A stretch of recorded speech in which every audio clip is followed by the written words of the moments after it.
Es sind ja im Grunde hier 3 Ausstellungen, die sich auf verschiedene Art und Weise mit Kuba beschäftigen. In Raum 1 und 2 zeigen 25 kubanische Fotokünstler auf hervorragende Art anhand von 110 Arbeiten die Entwicklung der kubanischen Fotografie seit der Revolutionsfotografie bis heute. Die Revolutionsfotografie steht nicht am Anfang, sondern am Ende von Raum 2. Dabei befinden sich einige Ikonen der Fotografie, unter anderem das berühmte Che-Foto.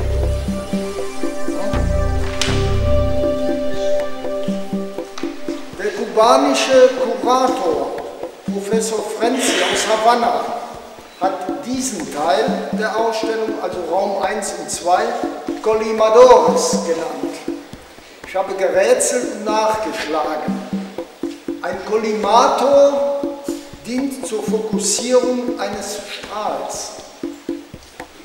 Keiner der von mir gefragten Kunstexperten kannte den Begriff. Also nehmen wir den, habe ich mir gesagt. Das macht doch neugierig. In den beiden Kabinetträumen, Sie gehen im 3. Raum die Treppe hoch, stellt unser kubanischer Stipendiat Alfredo Sarabia Junior seine Serie von 21 Fotografien über José Martí, den kubanischen Nationalhelden, Freiheitskämpfer, Poet und Schriftsteller aus. Das ist El Junior.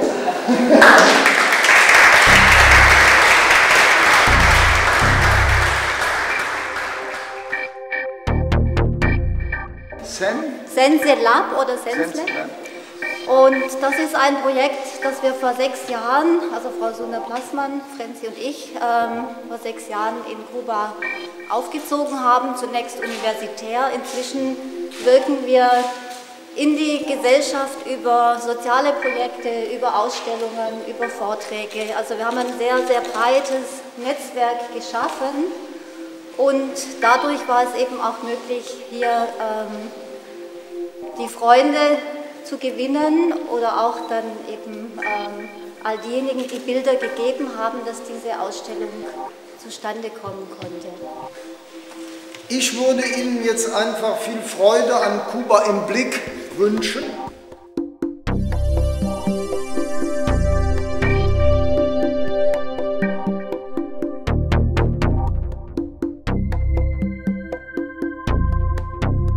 The exhibition Colimadores, we can say it in English Colimator, doesn't have the ambitions to be an anthology about Cuban photography. It's only an approach to the phenomenon because really we are talking about several years of photographical evolution in this case in Cuba.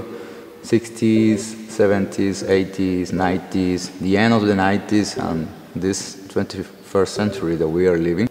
With the rest of the artistic expressions, the photography became in a very good way an instrument to reflect critically about the life that we have been living.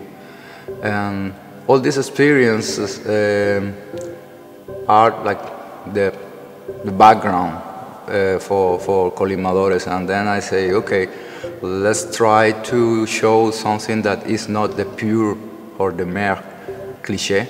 Let's try to go deeper in this subject about how photography in Cuba is more rich than the normal surface that have been exhibited internationally from Cuba. And that is why we have a combination from some of the masters of the 60s and some of the masters from the end of the 70s until the 80s, and new generations that have been taking or using photography very serious and experimenting, even returning to some topics from the past, but with another perception. And with all the process of digital art and the combination of other instruments that are not chemical or analog, then emerge another perception too. And we can see it in general in the exhibition. We are talking about intimacy, we are talking about the surreal but real ambiences, we are talking about rudeness, we are talking about the forbidden, the underground, the not seen in the official perception. We are talking about traumas and dreams, about how we can be poetic and at the same time we can be critic, ironic and subtle.